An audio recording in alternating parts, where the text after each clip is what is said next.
Hello, class. This is Joseph Strong.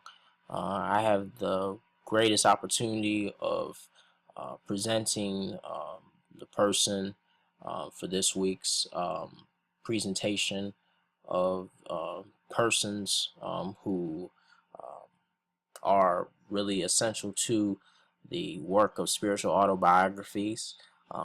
So, in a few minutes, I will be presenting Julian of Norwich. Um, which one of her quotes is, "The soul has become nothing for love."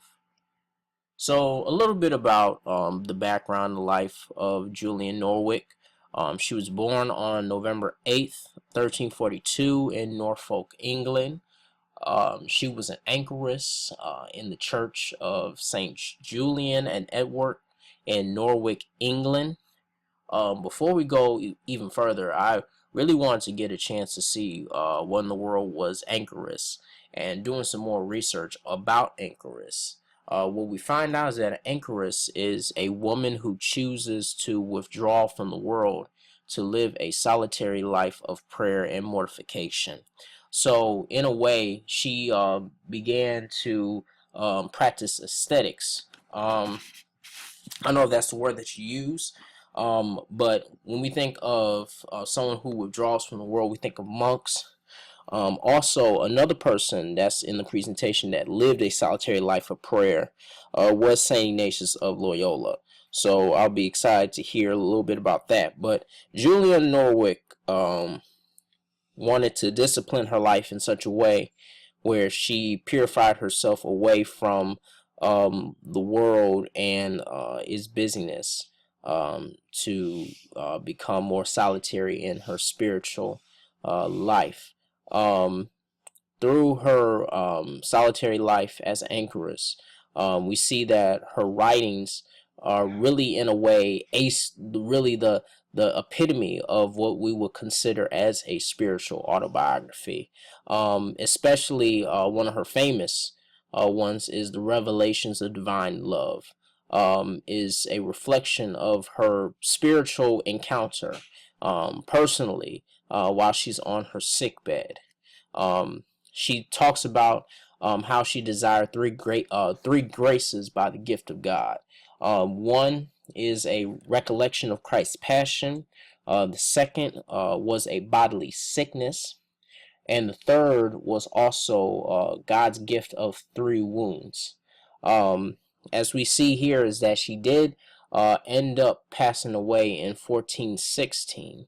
However, it was a point in her life where she was about to die at the age of 30. She was on her sick bed, and it looked like it was all over. And however, as she was about to be at the point where she was going to die, everything was dark all around her. She was just close to dying. And then as she felt the upper part of her body, which she was talking about, it was beginning to die. Um, she really thought that she was going to die, and then like in the sudden moment, all of the pain left her, and it was like an experience that she could never really recollect.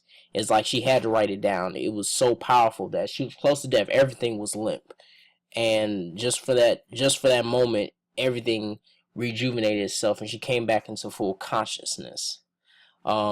So not only did she experience the power of being, in a way, raised from a near-death situation, Julian then saw the passion of Christ before her. If many do not know about the passion of Christ, this really, as far as the suffering in which Christ laid down for the remission of sins, as we say, as most Christians will say, and for the salvation of the world. The way in which Julian recounts seeing the passion before her was so brutal. It was very just sickening in a way. But through that experience that was so graphic and real, she received such a deeper appreciation um, of the passion and also the sacrifice which Jesus did. Um, from that from that whole entire um, grace that in which she requested.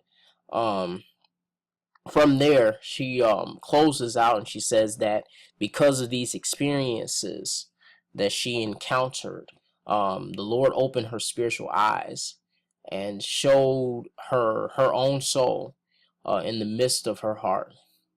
She recounts and talks about how these experiences and being able to write them down gave her a stronger appreciation of her spirituality through writing, which becomes a historical piece as being a woman in a patriarchal society that was able to write and to be published, especially something that is very, religious and sacred. And so we give props um, and respects to Julian of Norwich, who set the trend of spiritual autobiography.